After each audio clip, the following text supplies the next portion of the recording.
everybody, and welcome back to Spark of Vintage. And thanks for joining me for the second part of the flipping frenzy. I'm sorry I've been a little under the weather, so I hope you don't mind that I'm not on camera, but we're going to see some great projects today, and I'm so glad that you're here. For this round of the Flipping Frenzy, I sent items to Karen at Custom Crafts and More, and I received my items from Sonnet at Sodden's Garden Blooms. If you joined me in my previous video, you may remember seeing me unbox all the items that Sonnet sent me, and they were quite a challenge, but I also love how she kind of coordinated some of the colors and objects in the box.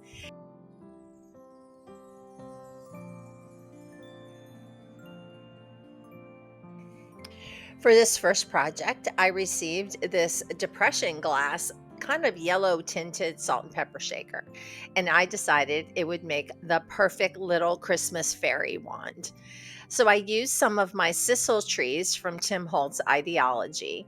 I spray painted this one, Kitsch Flamingo Pink, and then added some just different glitters, little shaky shake bits, snowflakes, candy cane pieces, anything that I could think of that a fairy who was sprinkling Christmas magic might want to have in her wand. I attached the tree to the top of the salt shaker, just taking the wooden bottom off of the tree and wiring it. I tied some objects around the base of the salt shaker so that I could just add cute little trinkets and items. These ideology baubles I dyed with alcohol ink, and again did some of that customized crafting where you just kind of sit down one night and do everything. So I always have a bunch of these in my stash. They're easy to glue into the sisal trees, and I just had a ball decorating my little miniature Christmas tree. And there it is, ready to sprinkle some Christmas magic.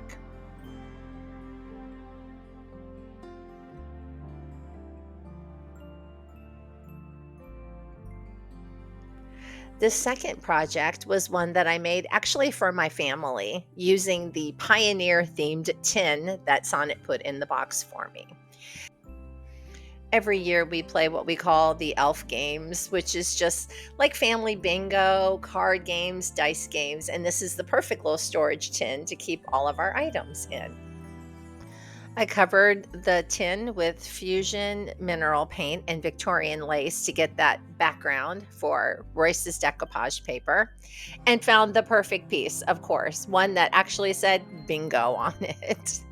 I just added different pieces from the masterboard decoupage paper that Sonnet included in my box, and I was just so happy with the results. And there were so many beautiful images to choose from that I knew really was going to speak to just the energy and the joy of Christmas with our family.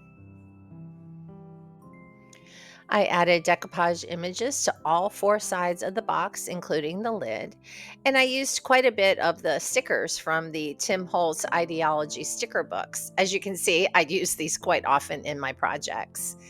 Sonnet had also included some of these ruler pieces, and one of them just happened to have a number 5 on it. So I cut out some ephemera for the number 2, and now the box is officially for December 25th.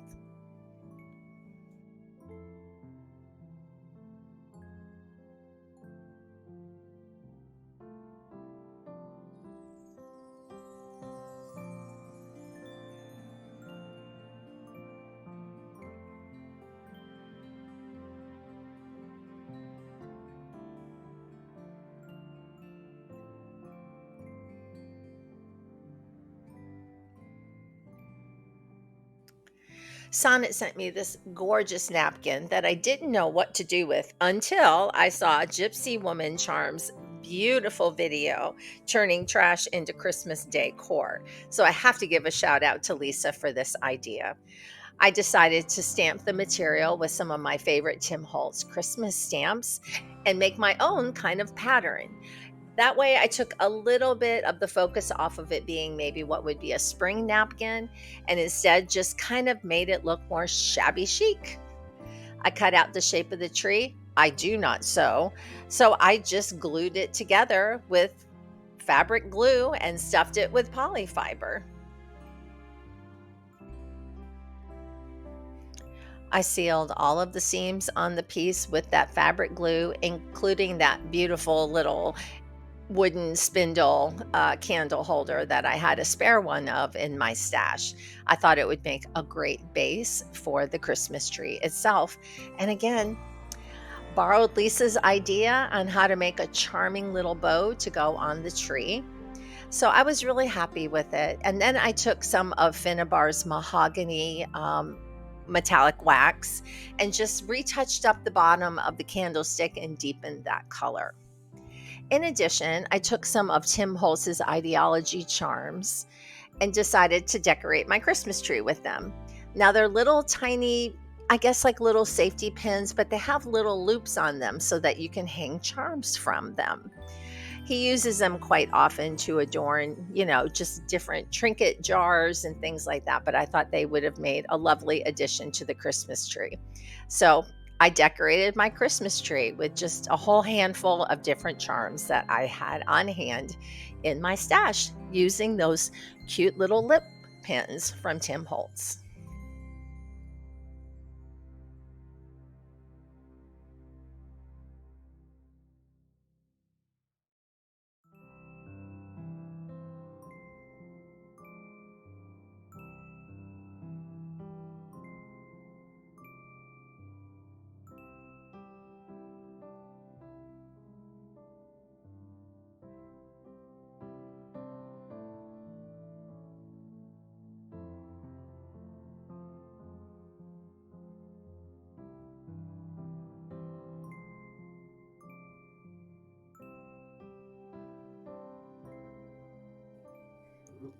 For this next project, I took the enamelware cup that Sonnet had sent.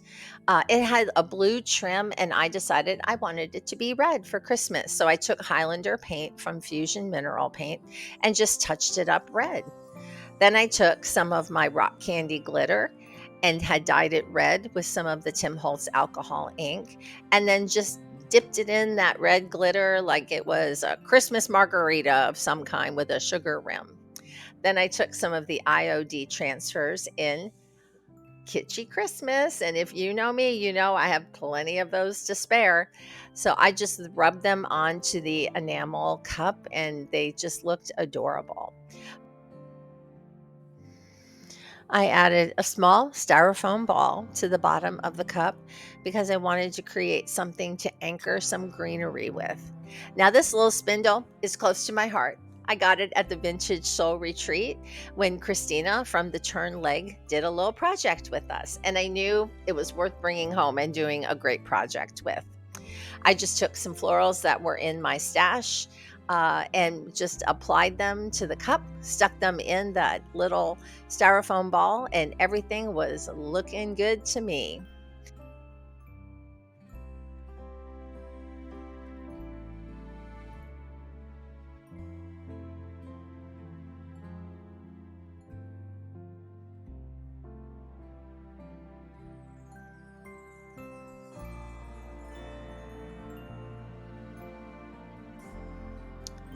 This next little piece was great. Sonnet had sent this to me and it already had the word candy cane on it, so that was my inspiration. I had a old glass jar that probably had a candle in it itself in my stash. It's cut glass. It's so beautiful, but I never knew what to do with it. So I found a cute little ephemera piece that said peppermint, added a little distress to it and some collage medium, peeled off that old candy cane sticker and put this more vintagey looking one on the front. It was an easy application and I already liked how the upgrade looked. Now, what do we put in a jar of candy canes? Well, I'm a fan of Kristen at Fifth Sparrow No More, and a couple of years ago, she did these beautiful primitive candy canes that I've been promising myself every year I'm going to make them, and this year was the perfect year to do it. Follow Kristen for the full tutorial, and she'll show you how you can make these as well. They're simple and easy, and one of those projects you can kind of just sit while you watch your favorite Christmas movie. I made some chipboard tags to tie around the bundles of candy canes, just a simple tie with a string of twine. I added the tags, and these are going to be perfect for my craft shows as well as for my booth at Collins Street Junction in Plant City, Florida.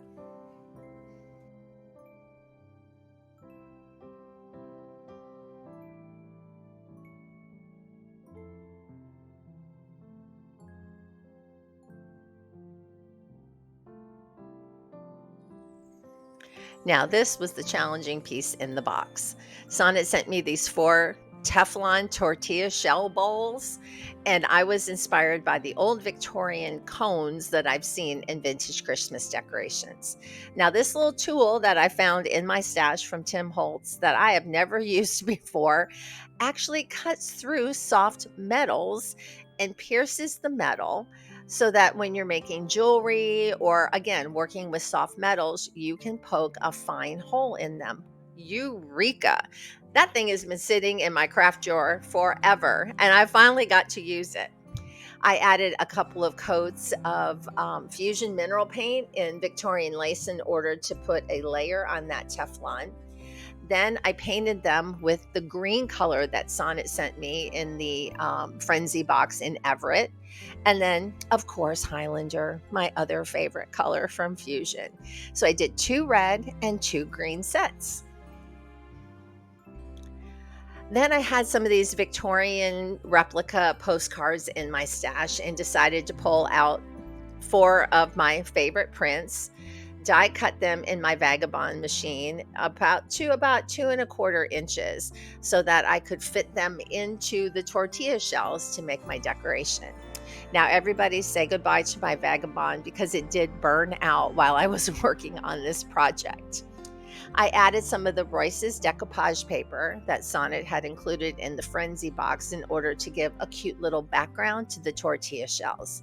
Now, I will say that Teflon lives up to its name. It is tough to keep things stuck to it. So you have to be patient and again, be willing to have a little bit of skips and a little bit of that vintagey look in there now and then.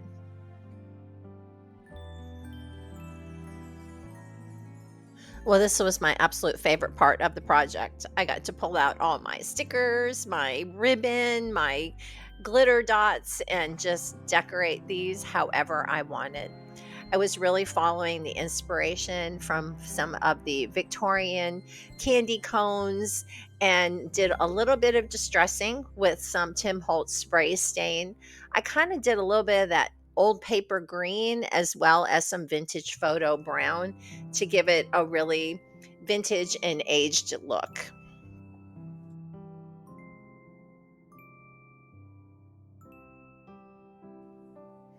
I then took some Distress Archival ink and walnut stain and just, did the edges, a little bit of the insides, just so they had a little more of that aged look on them.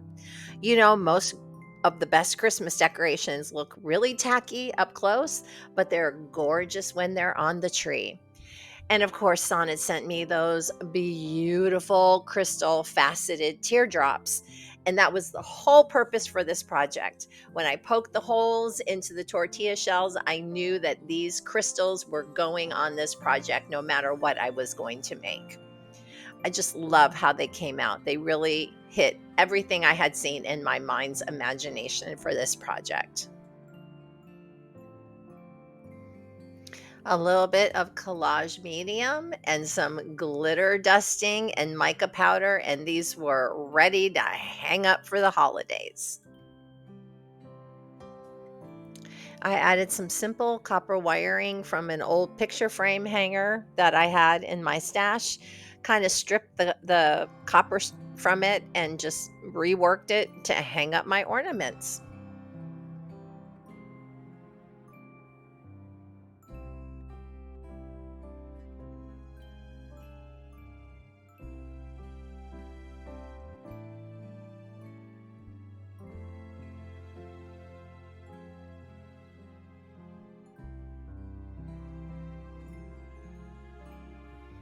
And that is a wrap for the 2025 holiday flipping frenzy. And I just want to thank you for being here with us and thank Sonnet so much for the wonderful box. Stick around and watch the rest of the makers on the playlist.